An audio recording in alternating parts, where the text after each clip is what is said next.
Bonjour à tous, je suis très heureuse de vous retrouver pour un nouvel épisode de Douceur et Confidence. Découvrez en toute intimité une personnalité, aborder des questions de développement personnel, de bien-être et de spiritualité, le tout saupoudré de la magie des fées. Aujourd'hui, je reçois Annabelle de Villedieu.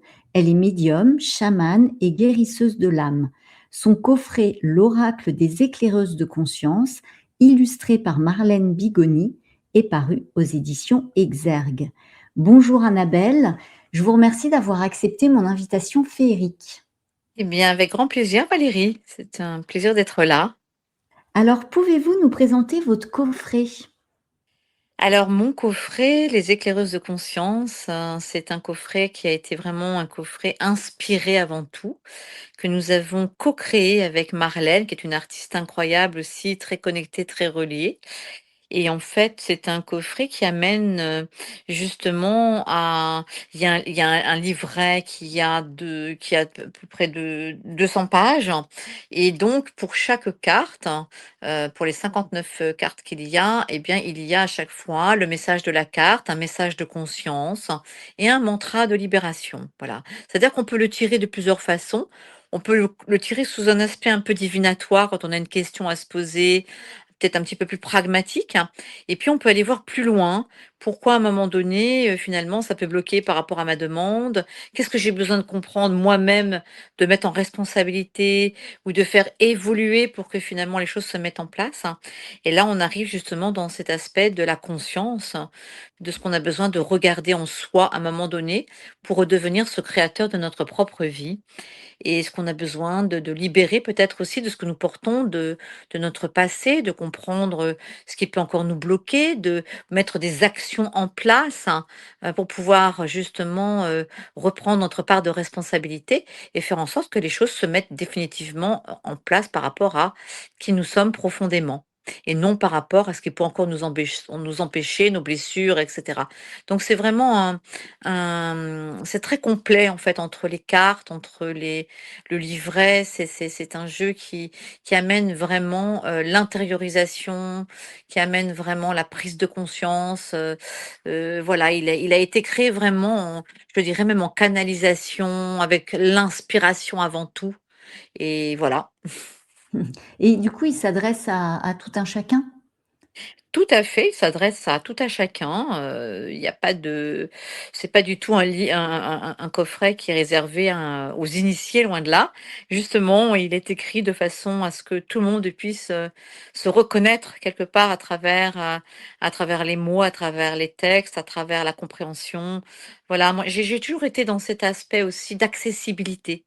Je pense que c'est très important que toute personne puisse, vraiment, avoir cette possibilité d'accès et d'ouverture avec lui-même, justement. Et du coup, je non, c'est vraiment, un coffret qui est ouvert à à toute personne, voilà, qui se sentirait appelée. Parce que je pense quand on choisit un coffret aussi, il y a un appel qui se fait, un appel intérieur, de la vibration aussi qu'il peut émettre et comment je ressens moi les choses, cet appel intérieur. Et je pense que c'est là qu'il faut aussi écouter comment ça vibre finalement en soi et comment on se sent appelé. Parce qu'il y a jamais de hasard, tout est résonance dans la vie. Et lorsqu'on est appelé par une carte, par une couleur, par un dessin, par un coffret, ben, pour moi, c'est quelque chose qui vient nous parler directement au-delà du mot, mais dans la fréquence. Et Mmh. du coup, c'est important d'écouter vraiment comment ça vibre. C'est ça qui est important.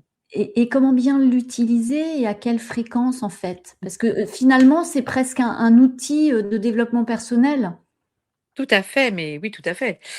Eh bien, après, j'ai envie de dire, c'est tout à chacun, hein. Je pense qu'il faut aller aussi vers sa propre intuition et moi voilà, je pense qu'on peut l'utiliser peut-être on peut se faire un tirage, d'une carte par jour pour voir la tendance de la journée, ce qu'on aurait peut-être besoin de comprendre ou de mettre en lumière dans cette journée qui arrive. On peut le tirer vraiment sur un tirage de 5 cartes avec, une vraie question qu'on se pose. Pourquoi on n'arrive pas à avancer? Pourquoi ça se met pas en place dans tel domaine?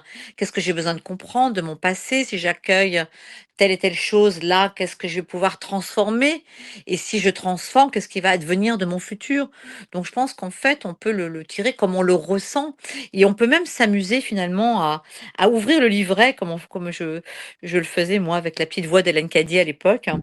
Parce qu'il y a quand même un livret avec des textes assez, qui sont quand même conséquents, qui sont aussi des messages de conscience, des messages, qui vont aller, directement résonner avec la personne et qu'il y a pas de hasard quand on ouvre un livre au hasard et du coup, je pense qu'on peut aussi comme ça juste prendre le livret, ouvrir, regarder la carte qui arrive, lire le message de conscience, le mantra de libération qui va nous aider aussi à pouvoir y accéder ou libérer ce qu'on a besoin de libérer. Donc je pense qu'après, je dis aussi que chacun doit se laisser inspirer aussi avec sa façon peut-être à lui de l'aborder, d'avoir envie de le tirer ou de peut-être d'étaler les cartes, peut-être. Voilà, j'ai envie de dire que c'est à chacun De de se l'envisager comme l'approprier, il le ressent. de se l'approprier finalement. C'est ça, c'est ça, Mmh. c'est ça. Moi, j'ai donné, hein, différentes façons de tirer les cartes, mais je me dis, c'est bien de s'approprier, de se laisser aussi guider par cette intuition, parce que c'est un jeu intuitif aussi à la base. C'est un jeu Mmh. vraiment qui a été créé en canalisation, que ce soit à travers, le verbe, que ce soit à travers l'inspiration de la peinture, que ce soit à travers notre co-création justement quand j'ai donné à Marlène, le nom de mes cartes et que elle s'est laissée inspirer pour me faire un croquis et que ensemble on a regardé, on a posé les symboles, les archétypes, parce qu'en fait, il y a 7 cartes principales, enfin 8 puisqu'il y a aussi le masculin sacré, 7 cartes principales qui correspondent à des archétypes de la femme et qui sont reliés à nos centres énergétiques, à nos chakras. Donc on a le 1er chakra qui est l'énergie rouge, l'énergie de la terre, donc la chamane. Et qu'est-ce que cette femme, cette chamane, cette femme qui incarne sa matière profondément, qui est connectée à son utérus, au cœur de la terre, a à transmettre comme message? Et puis après, on va vers la la la, la tantrika. Alors tous ces archétypes sont aussi de mon expérience, hein. Ça j'ai fait 30 ans de chamanisme, 15 ans de tantrisme. Voilà, il y a une résonance avec ma propre histoire aussi. Donc la tantrika, elle, elle est de couleur orange. Deuxième chakra, énergie sexuelle. Tout ce qui est en relation justement avec cette puissance de la vie en soi, de cette énergie sexuelle qui, quand elle passe par la porte du cœur, nous amène vraiment dans une véritable guérison intérieure et cellulaire avec une forme d'expansion, d'ouverture de conscience. Parce que le tantra est avant tout une voie d'initiation. Voilà, on y a mis beaucoup de connotations sexuelles, mais ce n'est pas la sexualité, c'est l'énergie sexuelle. C'est cette énergie, kundalinique qui, lorsqu'elle est activée, en fait, monte dans le corps, ouvre les chakras, expand le cœur et amène cette expansion de conscience et cette guérison. Donc cette femme, elle a aussi des messages importants à transmettre parce que c'est celle aussi qui prend sa place, dans son féminin sacré et qui n'attend pas finalement d'être reconnue par l'autre, qui est capable de se positionner, de dire oui à ce qui est bon pour elle, non à ce qui n'est pas bon pour elle. Donc elle a ses messages à transmettre. Ensuite, on va passer dans le chakra, 3e chakra, donc l'énergie du plexus solaire. Donc là, j'ai mis la voyageuse parce que j'ai beaucoup voyagé, hein, Mmh. dans ma vie, parce que j'ai beaucoup expérimenté. Je pense qu'on ne peut pas transmettre finalement ce que nous ne sommes pas nous-mêmes. Donc le voyage a été quelque chose de très important et le voyage intérieur aussi à travers les voyages chamaniques, hein, les voyages, en état modifié de conscience, quelle qu'elle soit, avec les tambours, avec les plantes chamaniques, hein, et que le voyage nous amène à nous rencontrer profondément et à rayonner vraiment, voilà, de ce plexus solaire qui rayonne de sa présence, qui ose en fait, qui ose y aller, qui ose aller rencontrer ses parts d'ombre comme ses parts de lumière et qui explore finalement ce monde intérieur comme ce monde extérieur. Donc c'est la voyageuse qui est de couleur jaune. Et puis après, on passe sur, le chakra du cœur et là, on est dans l'énergie de la mer. Donc pour avoir 2 enfants, j'ai rencontré aussi cette énergie de la mer, cette mer et cette connexion aussi à la mer, hein, cette mer qui est dans l'amour inconditionnel, cet amour qui n'attend pas, cet amour qui n'attend rien, cet amour qui donne, qui offre, qui est dans cette conscience finalement de la douceur, de la bienveillance, de la compassion, de l'accueil, dans toutes nos parcelles, cet amour qui ne calcule pas, hein, voilà, cette mère qui a une capacité extraordinaire et sans limite d'offrir. Et c'est cela, hein, voilà, qui amène justement aussi cette énergie où on peut s'abandonner complètement. Donc la mère, voilà, le cœur, cette ouverture du cœur qui nous amène la guérison, parce que finalement, il n'y a qu'à travers la porte du cœur que la véritable guérison est possible, puisque notre cœur est donc le milieu, le centre en fait de tous nos énergies, nos chakras, et qu'il porte une énergie quantique, le cœur, une énergie quantique de guérison lorsqu'il est relié justement à cette conscience de l'amour inconditionnel, à cette conscience du cœur de la terre et de l'univers. Voilà, c'est le centre qui est la porte qui nous amène à rentrer finalement dans nos mondes. Et puis, ensuite, on va passer sur le chakra de la gorge, donc de couleur bleue. Chakra de la gorge, donc je l'ai appelé la musicienne parce que, voilà, je suis musicienne et que je donne régulièrement des concerts chamaniques avec ma voix, mes instruments, les bols en cristal, les tambours, les carillons, les bâtons de pluie, et que, du coup, je soigne avec cette énergie de cette voix, de cette musique, qui ne cherche pas à chanter, qui se laisse juste chanter et traverser par la présence, parce que tout est là et que je communique, je prends ma place en tant qu'être unique. J'ose aller pleinement vers cette expression divine de moi-même. Et lorsque je me laisse traverser par la fréquence de l'univers et que je laisse ma voix s'exprimer, elle devient un véritable outil de guérison, de transmission, parce qu'à travers la voix, on peut tout finalement. Une voix peut guérir comme une voix peut détruire. Un mot peut détruire comme un mot peut guérir. Donc la voix, en plus, est un instrument magique, parce que lorsqu'il se relie complètement à cette conscience, eh bien, ce qu'il passe à travers devient pure guérison, en fait, pure conscience qui vient résonner dans toutes les parcelles de l'être qui reçoit cette fréquence. Donc la voix, la musicienne, elle est primordiale parce qu'en plus, pour moi, on rentre à travers la musique aussi dans le soin quantique, hein, et que la musicienne, elle a cette capacité justement à travers la fréquence de résonner avec toutes les parcelles d'une personne qui va recevoir au-delà du mental, et que la musique, la fréquence est une guérison pure en fait. Voilà, donc je pense que la voix pour moi est un des plus beaux instruments, en fait. Voilà, je pense que c'est vraiment, quand on est dans cette conscience de la voix, et puis d'ailleurs quand on fait ce travail sur soi, j'ai remarqué que la voix aussi, elle change, elle se transforme, elle se transmute avec notre propre énergie. Ouais, La elle change de communication, fréquence. c'est ça. Elle Mmh. change de fréquence avec notre propre fréquence. Mmh. La voix I, la voix X, voilà. Et puis après on arrive sur le troisième œil. Donc là, bien sûr, troisième œil, la médium, hein, puisque ça fait 27 ans maintenant que j'exerce en tant que médium et que je suis née avec ce don de médium, ce qui a été aussi le titre de mon premier livre, Naître médium, l'extraordinaire témoignage d'une guérisseuse de l'âme, que j'ai sorti avec les éditions Animae.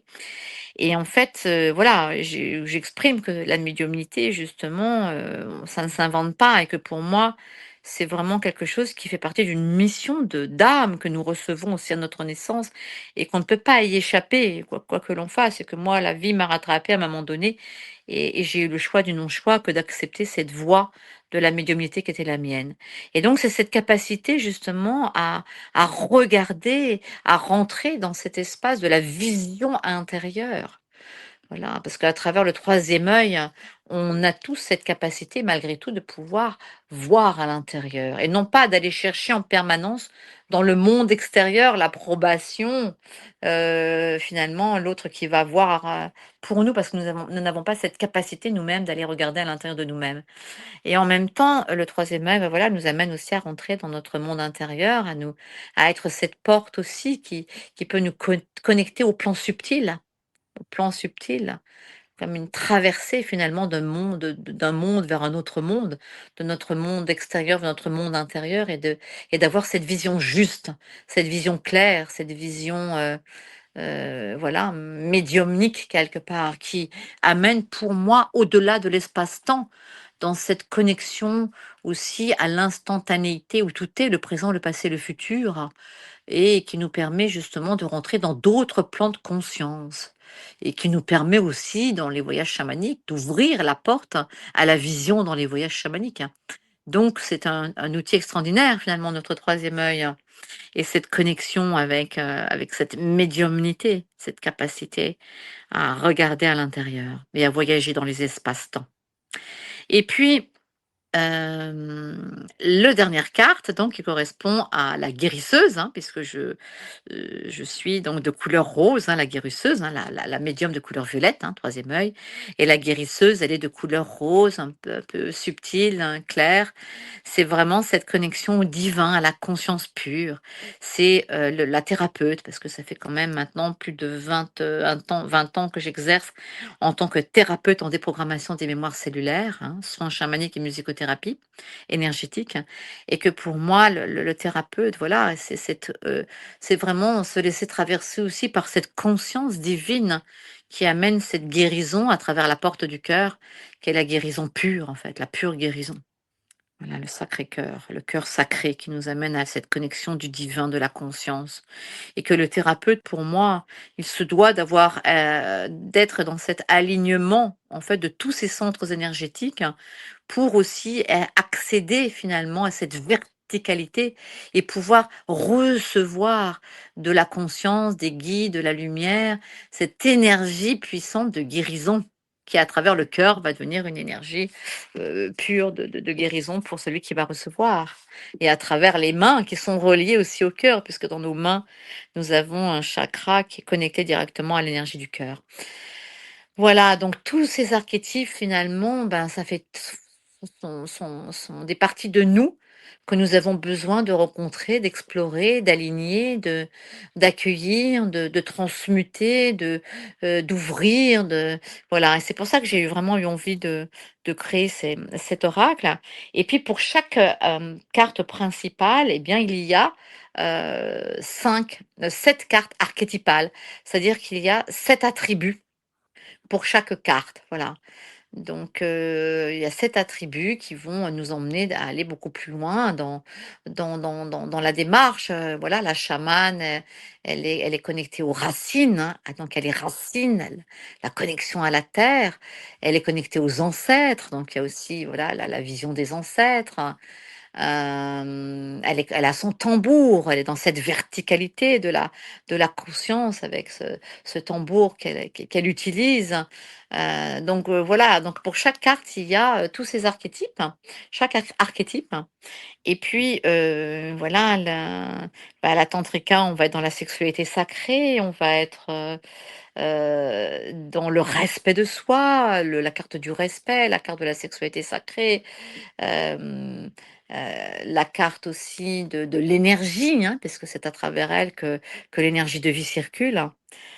Quand on passe vers, la voyageuse, eh bien, on va aller vers, bah, le voyage aussi, hein, le voyage intérieur. On va aller vers la découverte, on va aller voilà, donc chaque carte quelque part a tous ces archétypes qui sont, des cartes très précises et chaque carte justement, j'ai pour chaque carte écrit ce message de la carte, ce message de conscience qu'on a besoin de regarder pour comprendre en soi, pour aller plus loin, pour libérer, transmuter, et ce mantra de libération qui va nous amener à faire le chemin avec nous-mêmes. Et vous parliez de votre médiumnité, qui s'est déclarée, enfant, comme pour la plupart d'entre nous d'ailleurs. Comment vous l'avez, appréhendée, accueillie? Est-ce que vous avez été, effrayée par, ce que vous captiez?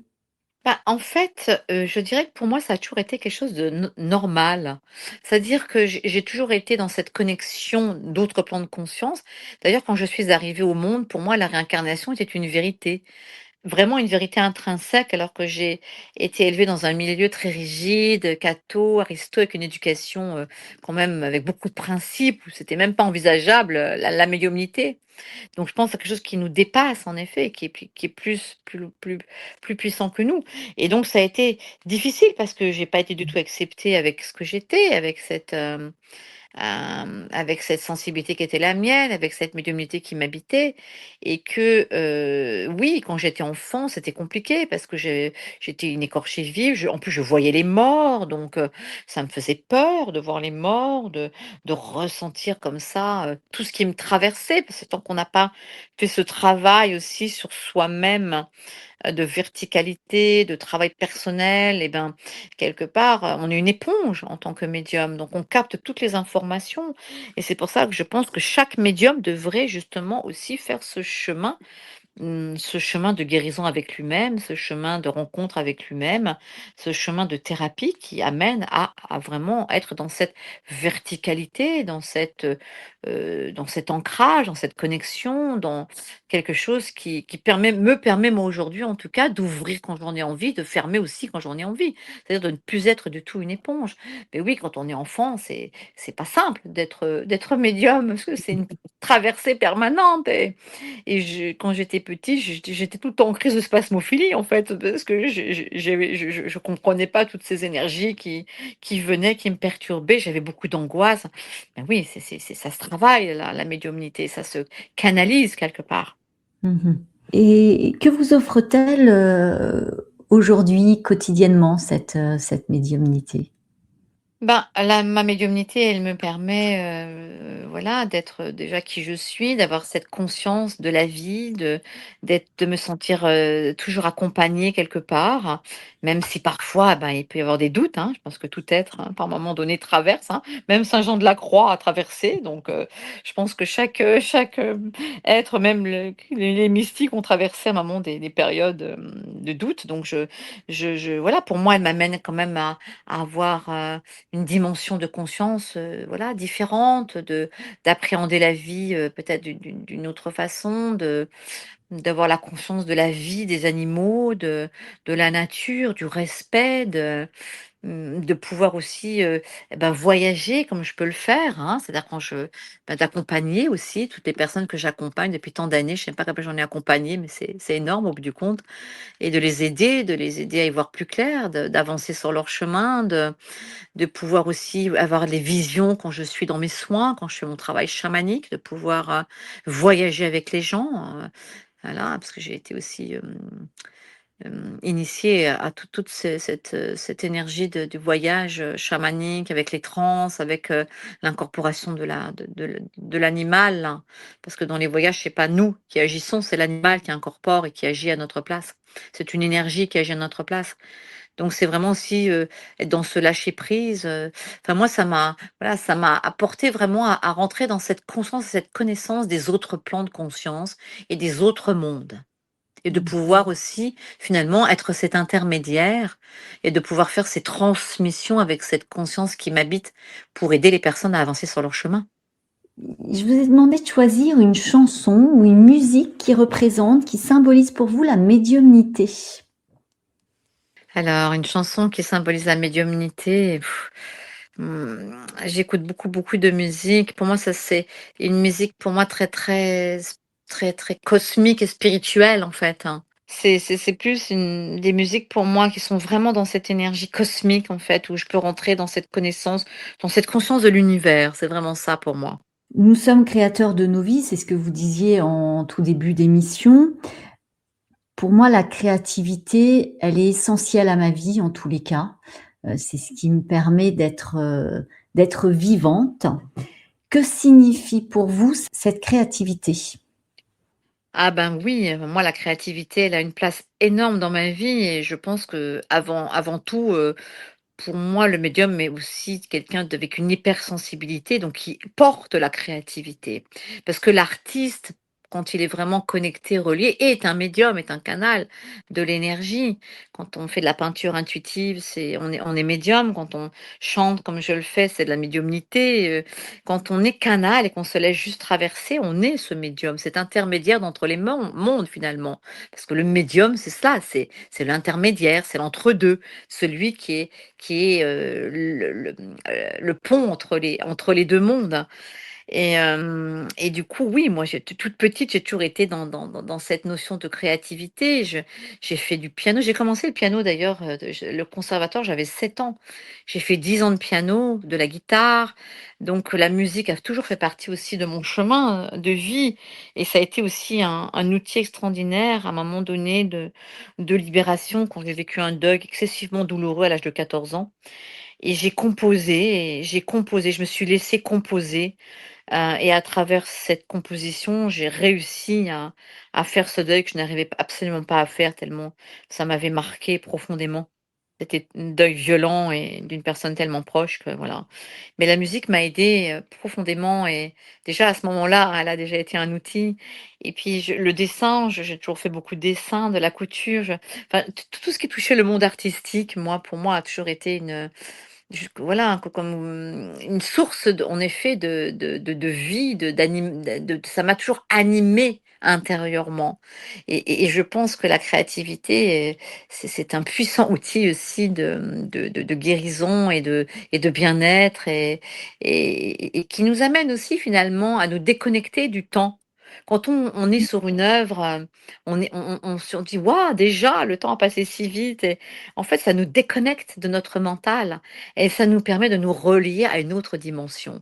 Donc je pense que l'artiste, vraiment, quand il se laisse traverser par ce qu'il est au plus profond de lui-même, devient ce canal médiumnique. Et en même temps, on est pleinement dans l'instant présent. C'est cela, c'est ça. Mais de toute façon, tout est là. Je pense qu'on ne peut tout se crée dans l'instant présent. Je veux dire, on ne peut pas être créateur de notre vie si on est connecté à un passé qu'on n'arrive pas à oublier, ou à un futur dans lequel on se projette en permanence. Tout se crée dans la présence, où justement tout est présent, passé, futur. C'est là que tout se connecte. C'est dans cet alignement. C'est pour ça que je parlais aussi tout à l'heure de cet alignement entre le cœur de la Terre, le cœur de l'univers, notre cœur, nos centres énergétiques, être aligné, le cœur ouvert. J'ai toujours cette espèce d'image du Christ là sur la montagne au Mexique. C'est Et qui est, vraiment pour moi cette incarnation de I am, je suis en fait. Le cœur ouvert, aligné, les bras qui accueillent, rayonnant de mon cœur. Je suis dans cette présence où tout est possible, où je deviens le créateur de ma vie en fait. Vous êtes à l'écoute de votre âme. Êtes-vous attentive aux signaux que votre corps vous envoie? Oui, tout à fait, parce que pour moi, le corps, c'est quoi déjà? Le corps, c'est de l'énergie condensée. Le corps, ce n'est que de l'énergie condensée. Il y a que, c'est que notre œil qui arrive à dissocier quelque part la matière de la non-matière, entre guillemets, parce que tout est matière en même temps, tout est vibration. Ça, c'est l'ex-ingénieur qui parle, parce que j'ai fait des études d'ingénieur aussi. Et que du coup, bah, oui, nous sommes des atomes, des fréquences, des électrons, des champs électromagnétiques, et en fait, on n'est que de la vibration, de la fréquence, en fait. On est tout le temps en train de rayonner et de résonner, et on attire à nous, d'ailleurs, en fonction de ce que nous portons. Le monde extérieur, finalement, n'est que le reflet de notre propre monde intérieur, et il faut bien l'entendre cela. Donc ça commence par nous. C'est quand on transforme qui nous sommes que les choses se transforment autour de nous.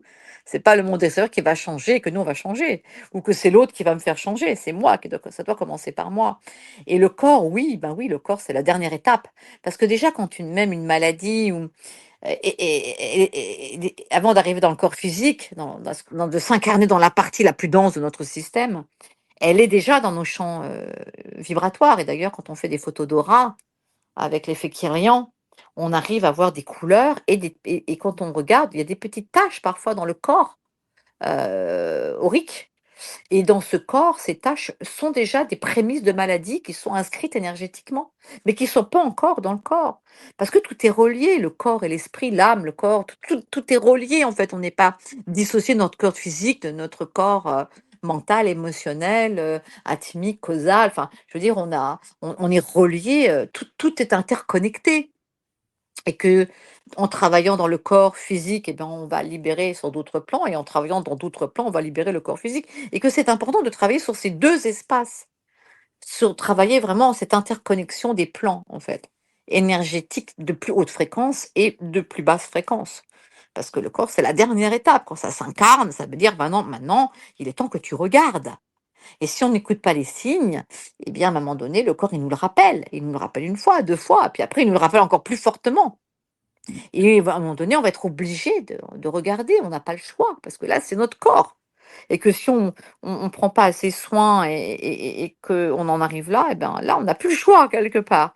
Donc oui, je pense que c'est primordial d'être attentif, justement à notre corps et aux signes de notre corps. Bien au contraire, on fait pas assez attention, je pense, les 3/4 du temps.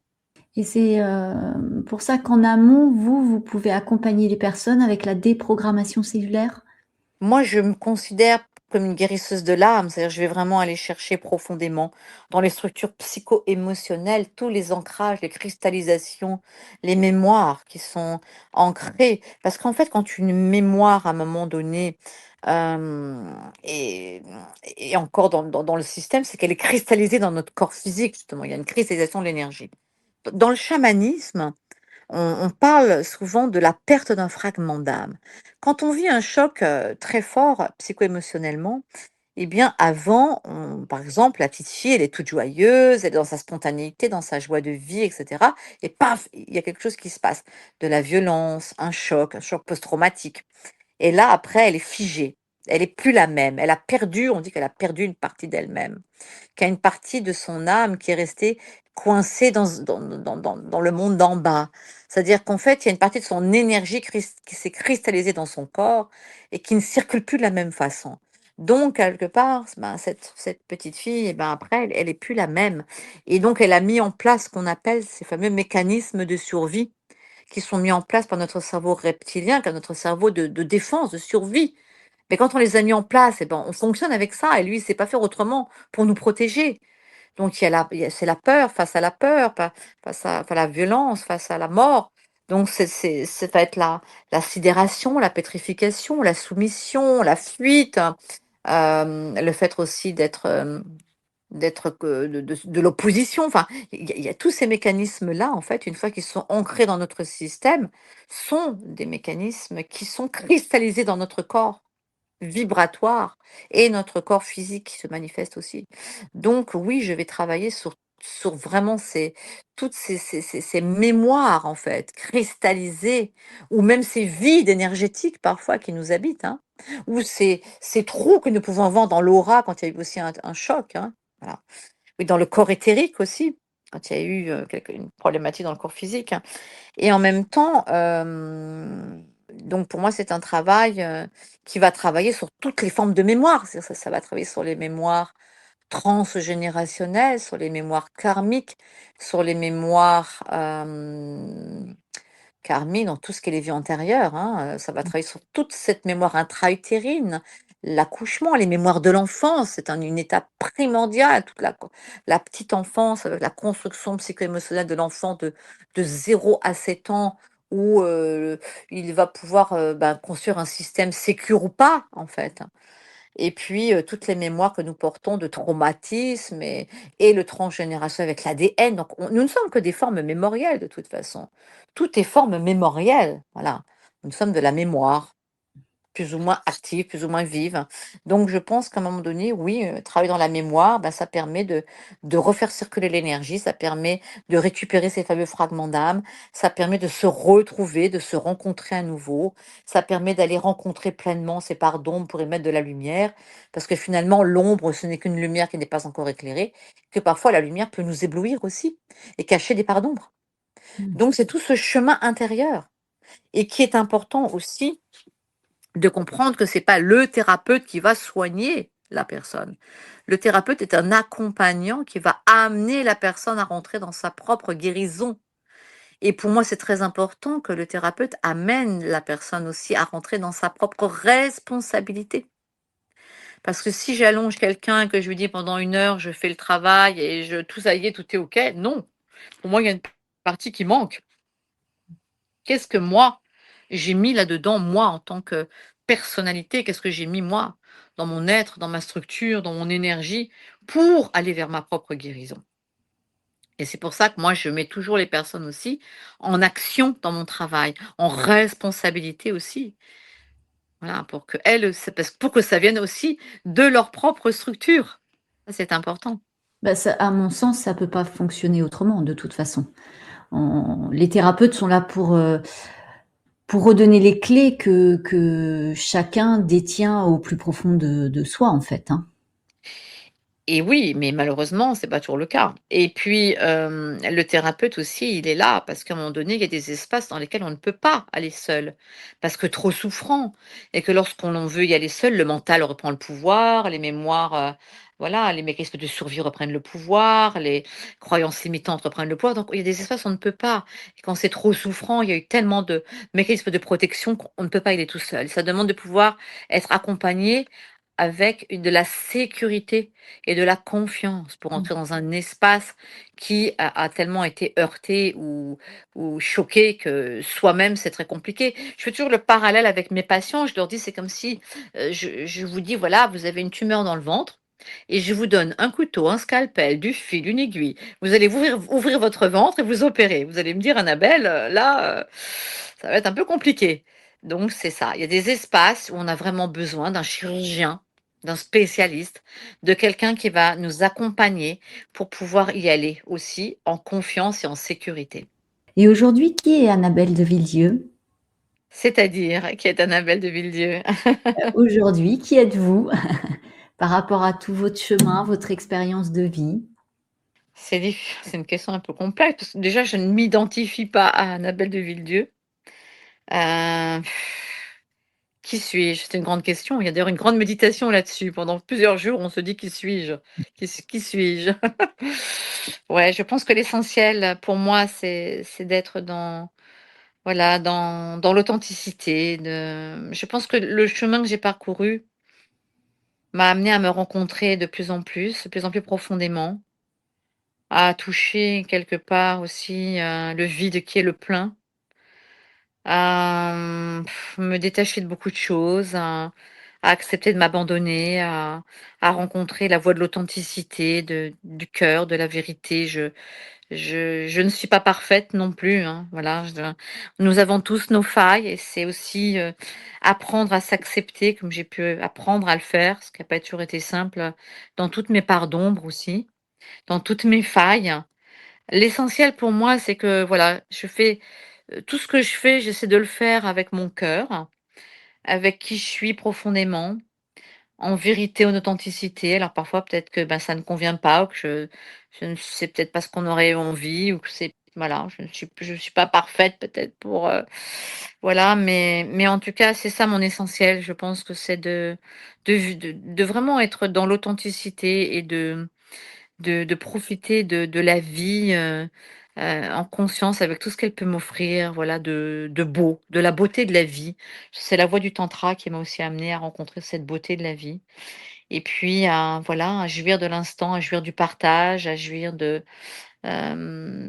cette co-création aussi avec, la créativité, la musique, cette connexion au cœur, à la vie, à la terre, aux éléments, aux animaux, à cette connexion chamanique pour moi qui est très belle de cette unité que nous sommes en fait, non pas dissociés de tous les éléments, mais unifiés, car nous sommes l'eau, nous sommes le feu, nous sommes la terre, nous sommes l'argile, nous sommes, l'air et que, en fait, on n'est pas des êtres dissociés. Donc c'est vraiment cette reconnexion et cette connexion à l'essentiel, à l'essence du ciel, à l'essence de la vie, ça. C'est ça qui m'anime aujourd'hui, en fait. Je crois que j'attends plus grand-chose, en fait, je sais pas comment dire ça. Je me je vis j'essaie de vivre, voilà, Pleinement, voilà, ce qui est, mmh. sans plus attendre quoi que ce soit. Parce que finalement, quand on attend, on est déçu, parce qu'on met une attente sur l'autre, sur, une projection et que voilà et je pense que c'est aussi à un moment donné arriver à être en paix avec soi-même, à se rencontrer suffisamment pour, pour se sentir finalement en paix. Une forme de paix intérieure avec soi-même. Alors bien sûr, hein, parfois ça m'arrive d'être traversée aussi, voilà, ça je suis pas en état de boudeillité non plus, mais voilà. Mais je touche en tout cas, beaucoup d'espaces, profonds et puissants et que j'ai aussi rencontré beaucoup dans mes voyages chamaniques avec les plantes médecines, qui m'ont ouvert beaucoup de portes de conscience, voilà. Et êtes-vous à l'écoute de votre petite Annabelle? Ah, c'est tout un chemin, la petite Annabelle, la petite alors mon vrai prénom d'ailleurs, c'est pas Annabelle, c'est Isabelle et je le dis dans mon livre, donc je sais pas. Et en fait, je dis cela parce que c'est pas la petite Annabelle, c'est la petite Isabelle et qu'à un moment donné, la petite, Annabelle a sauvé la petite Isabelle et qu'à un moment donné, il a fallu aller dans cette réconciliation entre Annabelle et Isabelle, en fait, hein, et que c'est un travail que j'ai parcouru et j'en parle dans mon livre, comme quoi pour moi ça a été un peu la dernière porte que j'ai été ouvrir parce que ce travail sur l'enfant intérieur, il est d'une puissance absolue parce que c'est nous rencontrer dans notre profondeur, dans ces espaces tellement authentiques, profonds de nous-mêmes, de cet enfant qui a pu être blessé avec toutes ses blessures. Donc c'est aussi aller rencontrer toutes nos parts d'ombre pour y mettre de la lumière et nous accueillir aussi dans tout cela. D'accueillir cette petite fille en nous, qui a tellement à nous apprendre parce que l'enfant intérieur avant toute chose, c'est l'originel, hein, c'est la pureté, c'est l'innocence, c'est la joie, c'est la vie, c'est la spontanéité et cet enfant je pense le 9/10, je connais personne qui a pas eu un enfant intérieur blessé et ben, quand ce petit enfant, il perd cette essence de l'originel et ben, il se perd. Et l'adulte ne sait plus qui il est non plus.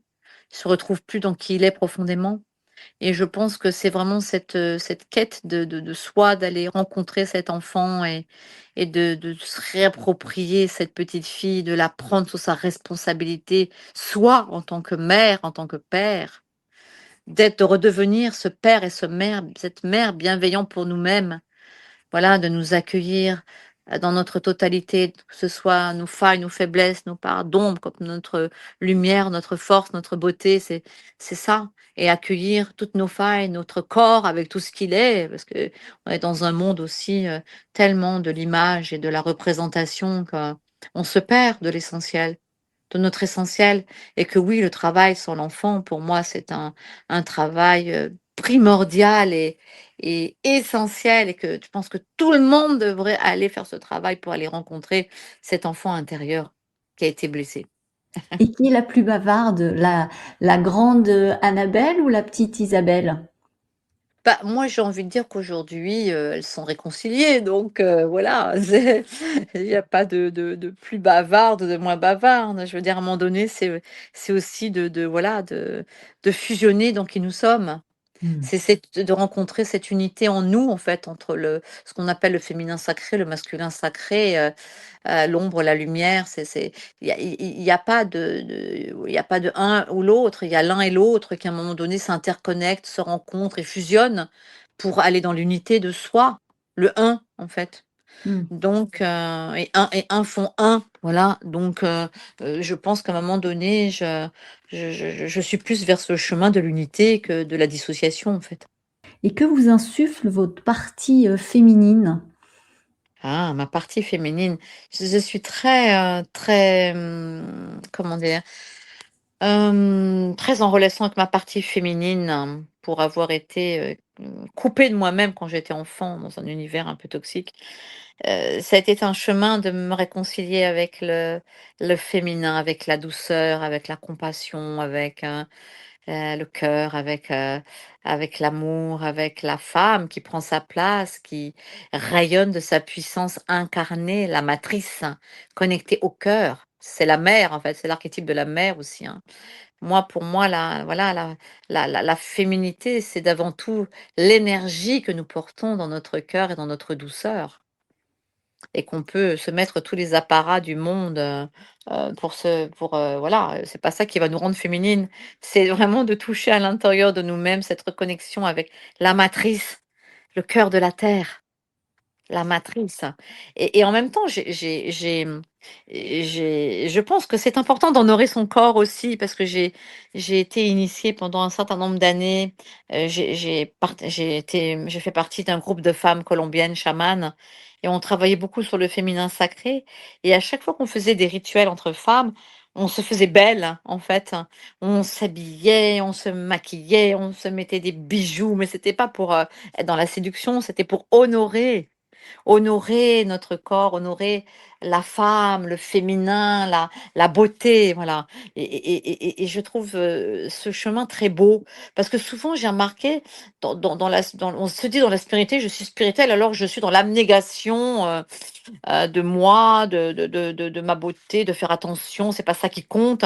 Mais en même temps, moi, pour moi, c'est tellement rentrer dans la beauté pour honorer. Je trouve ça tellement magnifique quelque part que moi, je dis oui. Voilà, je dis oui à honorer son corps, se faire belle, voilà, dans cette conscience de la beauté.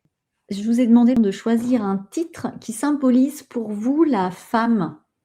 Bah, la femme, pour moi, c'est Pachamama. Donc, ça va vraiment être toute cette musique pour moi qui connecte à la terre-mère. Voilà. Pachamama, c'est vraiment des musiques qui amènent à la terre, à la connexion à la terre. Pachamama, Padre Sol, gracias a la vida, gracias al amor, amor, amor, amor, amor, amor, amor, amor, amor, amor, amor. Gracias, gracias, gracias por la vida. Merci pour la vie merci à la terre-mère, au Père Ciel et à tout cet amour justement qu'il nous apporte. Moi, c'est ça. C'est ça, c'est ça. Mmh. Merci pour cet extrait en live, pour le coup. Quel regard posez-vous sur votre chemin, sur votre parcours? Eh bien, quand je regarde de là d'où je viens et de là où je suis arrivée, je me dis quand même et que j'ai eu un beau parcours et je me remercie, je me dis: «Waouh, quand même, quand même». Voilà, oui, parce que j'y suis allée, parce que j'ai été cette guerrière de lumière qui a osé plonger dans ses parts d'ombre. J'ai été un peu d'ailleurs par moments kamikaze, hein. Je suis même partie à l'autre bout du monde, dans la jungle amazonienne avec mon sac à dos parce que j'avais besoin à un moment donné de me rencontrer, de poser mes limites, d'aller vers, aussi, vers, mes propres limites, en me confrontant à moi-même. Mais oui, j'y suis allée quoi. J'ai osé, je me suis confrontée, j'ai touché la mort plusieurs fois d'ailleurs, mais bon voilà, je regrette pas. Je pense que j'ai vraiment même si je devais partir maintenant, je me dis que j'ai vécu, que j'ai eu une vie riche, que j'ai rencontré, que j'ai parcouru. Alors bien sûr, il y a encore beaucoup de choses. La vie est un éternel mouvement, hein, il y a encore tellement de choses à découvrir, à rencontrer, mais ouais, je me dis bravo quand même, voilà. Mmh. J'ose le dire et je pense qu'on devrait se le dire souvent. «Waouh, super, c'est bien. Bravo pour ce que tu as fait. Bravo d'en être là. Bravo d'en être arrivé là». Parce que c'était pas gagné et bravo. Voilà, je pense que c'est important qu'on se le dise. On Oui, se le dit pas assez. c'est clair, c'est clair. Vous êtes attentive aux signes de la vie. Quelle est la plus jolie synchronicité que vous pourriez nous partager? Ah! Il y en a eu beaucoup des synchronicités de la vie, ben, j'ai envie de dire que, ma première rencontre avec le chamanisme, voilà, je me baladais dans les boutiques ésotériques et le hasard qui n'est pas le hasard, je tombe nez à nez avec une affiche, où je vois Aigle Bleu qui arrive en France pour la première fois et là, je me dis: «Waouh, un appel» et ça a été une rencontre absolument magnifique parce que j'ai compris à ce moment-là ce qui m'habitait profondément quand petite, je me reliais aux éléments, à la terre, au soleil et que je me disais que j'avais du pouvoir sur les éléments et que j'ai commencé aussi avec ma voix, à faire mes chants et que du coup, bah, j'ai compris parce que quand Aigle Bleu a commencé à faire les voyages au tambour et que j'ai commencé à partir dans les mondes et que ça a été une révélation pour moi, une révélation, ma première révélation avec la voix chamanique. Et alors, selon vous, qui nous envoie toute cette synchronicité, tous ces signes? Bah, je pense qu'on attire avec la fréquence que nous portons. Et que, pour moi, la résonance, ce sont 2 longueurs d'onde qui, à un moment donné, se rencontrent et rentrent en phase qu'on appelle de résonance, c'est-à-dire d'harmonie. Et plus c'est pour ça que plus on va vibrer sur une fréquence, subtile et plus on va attirer à soi le subtil et plus on va émettre une fréquence positive et plus on va attirer le positif, hein. Et moi, quand j'étais petite, j'étais déjà, j'avais un cœur tellement ouvert que mon cœur, il en a pris beaucoup, en fait, beaucoup, beaucoup. Donc après on apprend à gérer ça, mais je pense que voilà, je pense que c'est quand on est dans cette connexion avec le cœur et qu'on ouvre cet espace, toute la vie s'aligne avec nous, en fait. Donc c'est ça aussi, mais c'est aussi d'être dans cette ouverture et dans cette verticalité, comme je le disais tout à l'heure, pour que le juste s'aligne à soi. La résonance juste. Et que représente la mort pour vous? Ah, la mort est un passage, hein, la mort est un passage. J'ai vécu la mort, j'ai rencontré la mort de plusieurs façons. J'ai failli mourir plusieurs fois, physiquement, et j'ai vécu la mort dans mes voyages chamaniques, ce passage qui fait qu'à un moment donné, on abandonne tout. On accepte de tout abandonner. Et que derrière l'abandon, le plus total, ben, il y a la vie. Ouais. Il y a la vie, il y a la jouissance de la vie. Et ça, c'est extraordinaire. Donc, je pense que la mort, pour moi, est un passage. Je pense qu'on meurt à chaque instant, de toute façon, à une partie de nous-mêmes et qu'on revit à chaque instant à une partie de nous-mêmes. C'est juste la conscience qu'on va y mettre. J'ai eu très peur de la mort quand j'étais plus jeune parce que comme je voyais les morts, ça me faisait peur, la mort. En fait, pourtant, je les voyais, mais en même temps, ça me faisait peur. Et, et j'ai été confrontée à la mort assez jeune et j'ai eu du mal à accepter aussi et donc ça a été tout un chemin aussi de réconciliation avec la mort, quand j'ai accompagné mon papa et que j'ai été auprès de son lit lorsqu'il était décédé, j'ai ressenti un amour, mais incommensurable, infini, inconditionnel. C'était extraordinaire et je pense que ça m'a vraiment aussi, reconnecter avec une énergie, de que la mort, il y avait autre chose, au-delà de la mort. C'était comme si je pouvais communiquer avec lui, mais différemment, sur un autre plan du cœur, un plan de l'âme et il est venu me visiter d'ailleurs, peu de temps après, parce que je lui ai demandé de venir me voir. J'ai senti son odeur d'ailleurs très, très longtemps. J'avais son odeur qui était là dans mes narines. Et il est venu me voir, il m'a pris les mains.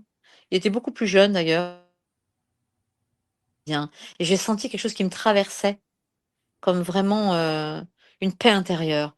Voilà, donc je crois bien sûr, parce que je c'est même pas une croyance, parce que la croyance est limitante, mais c'est, plus voilà, pour moi, il y a autre chose. Il y a une autre dimension, il y a d'autres plans, il y a d'autres espaces, en fait.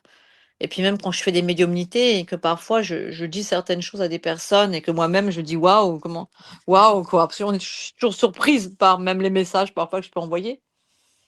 La dernière fois, j'étais avec une dame et terrible, son garçon de 15 ans, s'est étouffé en fait et elle a pas pu agir et il est décédé et je lui dis, il me dit que il vous aime et il me montre sa main et il me montre dans sa main qu'il prend vos cheveux dans sa main et cette dame s'est mise à pleurer. Elle me dit: «Mais Annabelle, c'est incroyable» parce qu'en fait, elle me dit: «Je sais pas trop si je dois y croire ou pas».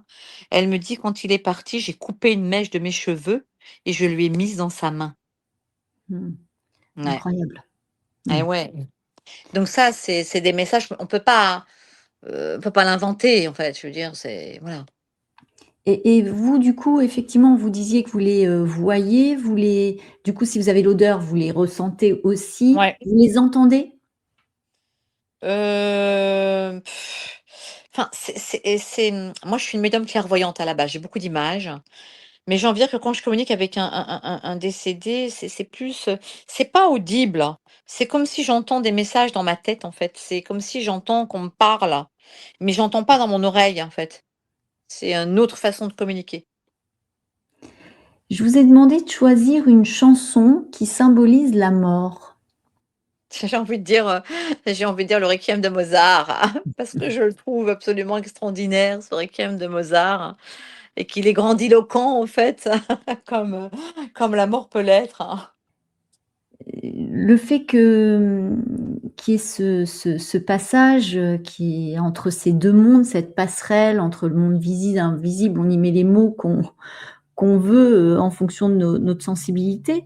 Cela voudrait dire que nos âmes sont en perpétuelle connexion finalement. Bien sûr, mais bien Mmh. oui, bien tout à fait. Et oui, l'âme, elle n'est pas dissociée, l'âme, elle est au-delà, elle est reliée en interconnexion. Bien sûr, nous sommes des êtres unifiés, nous ne sommes pas des êtres séparés. Et l'âme nous relie, nous rassemble, de toute façon. Et l'âme, elle choisit même à l'incarnation les parents, hein, c'est un choix de l'âme. C'est pour ça qu'on ne nous donne jamais plus à vivre ce qu'on ne peut supporter. C'est l'âme, l'âme choisit aussi ce qu'elle a besoin de vivre, ce qu'elle a. Et oui, nous sommes interconnectés, nous ne sommes Mmh, mmh, pas mmh, mmh. séparés pour moi. Et nous sommes interconnectés avec des fréquences de toutes sortes, toutes sortes, toutes sortes. Et du coup, Que ce soit des on est guides de reliés. lumière, que ce soit des archanges, que ce soit il y a une déconnexion avec plein de plans de conscience. Les âmes sont interconnectées pour moi. Et du coup, cela, voudrait dire qu'on est connecté sur cette fréquence qui est l'amour, l'amour pur, l'amour, inconditionnel. Tout à fait, mais bien Mmh. sûr. Vous, quelle en est votre définition de l'amour? Ah, l'amour, c'est fou, c'est une énergie, c'est pour l'avoir traversé, hein, aussi, hein, dans le cœur, dans mes voyages, hein, c'est waouh, enfin, c'est une expansion de conscience, c'est une multidimensionnalité qui amène, que chaque cellule vibre, dans l'harmonie. C'est une énergie où le cœur s'expand qu'on pourrait être en amour avec l'univers, avec le monde, avec la vie, avec toute la vie en fait, hein. Il y a plus de limites, hein, il y a plus de jugement, il y a juste une présence qui est. Il y a plus d'attente, il y a quelque chose qui traverse, voilà, qui est au-delà, qui amène même, j'ai envie de dire, une forme de béatitude intérieure. Juste être. Et Plus de d'un projection, plus d'attente, plus de contrôle, plus rien. L'amour, il est et c'est une infinitude, une immensité, il y a pas de limite, il y a aucune limite, il y en a pas. C'est à la fois être dans le cosmos comme dans la terre, comme, dans les étoiles, comme dans c'est être là dans son corps, dans sa présence. Il y a aucune limite. L'amour, c'est de la multidimensionnalité. et du coup, quelle amoureuse êtes-vous? Quelle amoureuse, dans quel sens, quelle Dans le amoureuse? sens, plutôt passionnée, pudique, démonstrative? Bah, moi, je suis une amoureuse de l'amour, j'ai envie de dire. J'ai besoin de vibrer avec mon cœur. Voilà, j'ai besoin de ressentir, de vibrer, d'être, voilà, de ressentir le cœur, en fait. Je pense que tout est là pour moi et l'amour, il est que là. Donc, voilà, et quand il est là, ben, il expand, il ouvre le corps, il amène à voilà, à la guérison de soi-même aussi. Donc, pour Mmh, moi, j'ai envie de dire, je suis une amoureuse de l'amour, voilà, et une amoureuse de la vie. et de la vie. Bah oui, forcément. Et alors, quelle chanson, vous choisiriez pour illustrer l'amour? Pour moi, c'est une chanson de l'amour, c'est une chanson, qui amène au cœur, qui amène à l'ouverture du cœur, en fait, hein. Et ça va être vraiment des chansons qui me touchent profondément dans mon cœur, en fait. Ça, pour moi, une chanson qui correspond à l'amour. Hem, Après, j'ai beaucoup de chants médecine, les chants médecine me reconnectent à cela et quand je chante avec mes bols en cristal, j'ai envie de dire, là, je me sens dans l'amour. C'est cette musique de l'âme, en fait, pour moi, c'est ça. La voix pure. On arrive à la partie féerique de cet entretien. Quelle est votre définition du bonheur? Ah, bah, le bonheur, pour moi, c'est avoir la capacité d'accueillir la vie telle qu'elle est, avec ce qu'elle nous offre, hein, dans toute sa beauté, sa simplicité, son authenticité. Le bonheur, c'est quand on trouve la paix à l'intérieur de soi et qu'on est dans cette espèce de sérénité intérieure qui fait on n'a plus besoin de lutter. Et qu'on peut s'émerveiller finalement de tout simplement, simplement. Je pense que c'est la simplicité, la vérité, l'authenticité. Il est à l'intérieur de nous, le bonheur avant tout, quoi. Et ça me Mmh. fait penser à la chanson de «Il est où le bonheur? Il est où? Il est où le bonheur? Il est où? Il est où le bonheur? Il est où? Il est là». Voilà, il est juste là. Et que, vous inspire la joie? La joie, bah, la joie, c'est l'émerveillement pour moi. La joie, c'est de retrouver cette espèce d'état de l'enfant intérieur qui rit, qui est capable voilà, de s'émerveiller, de rire, juste parce que pour rien, en fait, c'est ça. C'est partager aussi, c'est pouvoir être dans ce partage, aussi de la vie. C'est ça la joie, de pouvoir, s'émerveiller d'un petit oiseau sur une branche, du parfum d'une fleur, de pouvoir partager avec, des êtres qui sont dans la même, conscience, énergie, vibration, de pouvoir être dans cette spontanéité de l'enfant. C'est ça la joie pour moi. Mmh. Mes amis les jolies fées ont un message à vous transmettre. Acceptez-vous. Eh bien, avec plaisir. Alors comme, nous ne sommes pas en face à face, soit je vais vous demander de me communiquer un chiffre ou un nombre entre 1 et 55, soit je mélange les cartes et le message, la carte tombe seule via Alors, l'effet. on va mélanger les cartes, allez, elle va tomber. Hop, la paix. Mmh. Accorde-toi le temps de te poser quelques instants, écoute le silence en toi. Mmh. Elles étaient présentes parce que vous avez beaucoup parlé de cette intériorité, de cette paix, de cette sérénité, de cette harmonie, Et oui. qui sont essentielles à notre équilibre finalement. Et oui, et le silence, c'est le plein. Mmh mh. Le silence intérieur, c'est le plein. Écouter le silence dans la musique, il y aurait pas de musique sans le silence. C'est la respiration.